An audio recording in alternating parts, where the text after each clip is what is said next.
Now, a comprehensive report in The New Yorker investigates what writer Heidi Blake calls Andrew Tate's empire of abuse.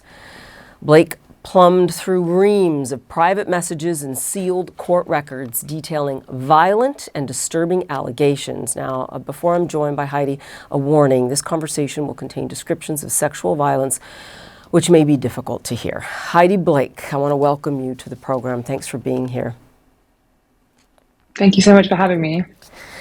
You know, in reading this investigation and just reading the details, I literally almost became physically ill just from reading it. And then I had to think about what the victims went through in terms of what they went through when this was going on, and then having to recount it not just to you, but to authorities as well. And you point out this is really, when it comes to Andrew Tate, you've documented it now, right? There are allegations of grooming, coercion, rape, trafficking, all kinds of abuse, and so much of it out there for anyone to see in plain sight. You know, this is ultimately a story about Andrew Tate, or is it really the institutions that have failed to stop him? Because, as I said, I was floored by everything you uncovered. Yeah, I think you're absolutely right. I think in a lot of ways, this is a story about impunity and about how the Tate brothers have managed to, after spending so many years systematically exploiting women and bragging about the way in which they've systematically exploited women to their many followers, are now managing to evade justice for those actions and to leverage their political connections, particularly on the right wing in America, to get away with it. And that was partly what that was partly what prompted me to begin investigating this. Was that, last year in February, shortly after Donald Trump's re-election, Andrew Tate and Tristan Tate were freed from all travel restrictions in Romania, where they faced very serious rape and human trafficking charges, and were allowed to travel the world freely. And since then have been proclaiming their innocence and declaring that the case against them is totally defunct and going nowhere. And that happened after the US applied pressure on Romania, and the prosecutors lifted those restrictions under a significant amount of pressure from the US. And so I really wanted to see what had the brothers done, and to dig as much as I possibly could into the evidence that I could find to document their actions over the past 10 years, and to try to give that context to people who are just hearing the brothers constantly declaring that there's no evidence at all. And yet you point out that the Hertfordshire investigation in the UK is just one of many disturbing parts here. In 2014 and 2015, think about how long ago that was. 3 women, Hannah Price, Maya Navarro, and Amelia Walker, they went to British police alleging rape and strangulation by Andrew Tate. Now, he was arrested, but then ultimately the case collapsed. Prosecutors declined charges again in 2019. Where do you see it if police and prosecutors had properly investigated those early allegations, understanding where we are then as well in the Me Too development? Is it possible here that Andrew Tate never becomes the global figure that he is now? Yeah, I think that's a really important question. I think there's a strong case to make that if those 3 women had been taken seriously and properly listened to a decade ago, that Andrew Tate could have faced justice, could have been held accountable, and that perhaps other women would not have suffered in the way that they have in the years since then. And it's shocking the way in which that investigation was handled. You had 3 women who all went to the police and made very similar allegations that they had been assaulted, raped, strangled by Andrew Tate. And that investigation was left to gather dust for 4 years. Almost nothing was done about it. The police left Andrew Tate's phone lying around the station and didn't download it properly, which meant important evidence became effectively unusable. And meanwhile, Andrew Tate, by his own admission, skipped the country and moved to Romania, a jurisdiction where he himself has said he is freer to continue behaving towards women in the way that he wishes to behave without facing any action from the authorities. And so, yeah, that is a really shocking example of the way that a failure to take rape allegations seriously by the police can have very far-reaching consequences. Yeah. In fact, he says it loudly and proudly. Just in the last few days, Andrew Tate was sitting on a golf course just outside of Moscow, I point out, giving an interview in which he dismissed Romanian prosecutors and compared Romania's justice system to Zambia's, and argued that if he had actually hurt anyone, he wouldn't be a free man today. Listen. The Romanian state has the same level of judicial integrity as Zambia. So anything they say we can take with a large pinch of salt. Yeah. Do I know women? Yes, I'm a full-grown man. Do I know men? Of course. Do I know people? Yes, I'm a famous man. I know people. But if I had ever hurt anybody, especially with how hard they've tried to put me in jail, I wouldn't be sitting here right now. What strikes you about that? Well, I think what strikes me about that is that Andrew Tate has been saying publicly for years that he moved to Romania specifically because it is a more lenient jurisdiction when it comes to crimes against women. And he's openly said Romania is a corrupt country and I can use that corruption to my own advantage, and that's why I want to be here. He's declared for years that he's above the law in Romania. I think it took him very much by surprise when the Romanian authorities did bring this human trafficking case against him. But now, of course, he's turning that argument on its head and saying it's a corrupt country and shouldn't be taken seriously. The fact is that there's a rape and human trafficking investigation into both the Tate brothers in the United Kingdom as well. They are wanted on 21 combined counts of rape and human trafficking in Britain. And they are not being extradited at the moment from Romania because the Romanian court has ruled they can't be until the Romanian prosecution has run its course. Now, I obtained private messages in which the Tate brothers said to each other and to their advisors that they were effectively being protected by Romania from having to go and face justice in Britain. And so I think Andrew Tate sort of plays the system the way it suits him at any given time. But I think there are very, very serious allegations for him to answer in multiple jurisdictions.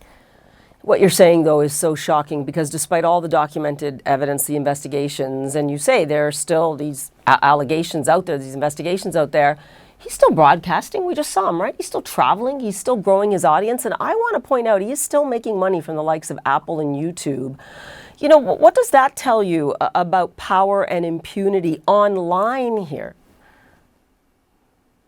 Yeah, it's extraordinary to me that brothers are allowed to continue traveling, continue expanding their reach, continue making money, given the gravity of the allegations against them. That was a big part of why I wanted to dig into this investigation in the first place, to understand how that could be.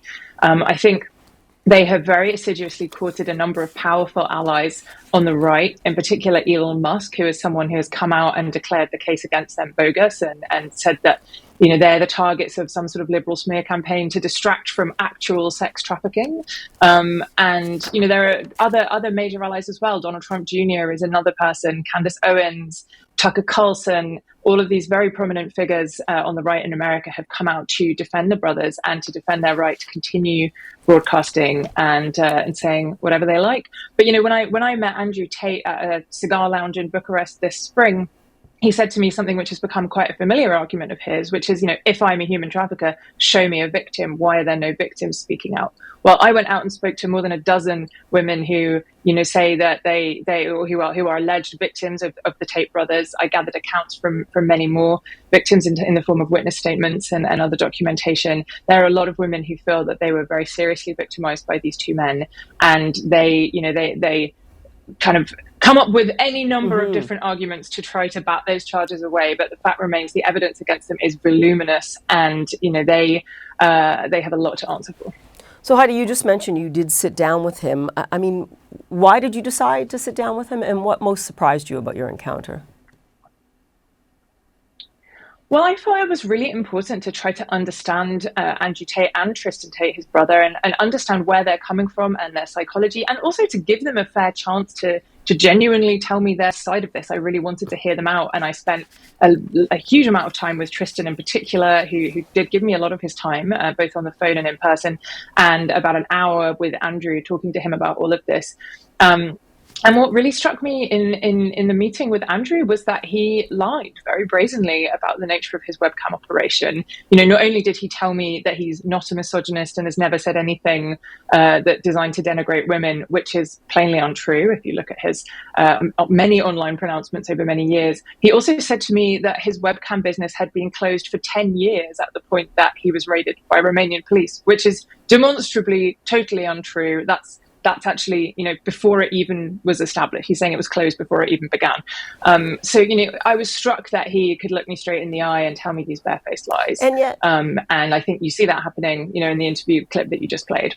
And so in sitting down with him, though, did you come to understand why he has had such an influence in the manosphere globally? I think that he is quite adept at sort of donning a different skin suit depending on who he's talking to. So in the conversation with me, he was careful to be respectful of women and to say that he's not a misogynist. And, you know, he was a very different character than the character you see online. I think I got a better understanding of the way in which he's built such an enormous audience online from kind of studying his methodology over the years. And I think there was a really crucial moment in 2022 when he devised a really ingenious way of expanding his global following, which was to establish something called Hustlers University, which was an online school that purported to teach modern wealth creation methods, but which actually functioned as a sort of gigantic content factory for Andrew Tate, because it had this affiliate marketing program in which members could earn commissions by clipping up Andrew Tate's videos and reposting them.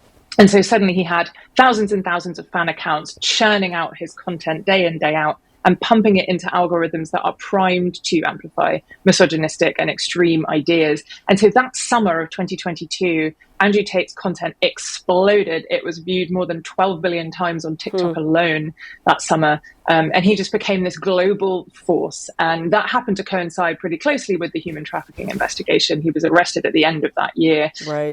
And so I think that kind of fed into why there were so many figures on the right who were prepared to stand up and say that he was being targeted by kind of political smear campaigns.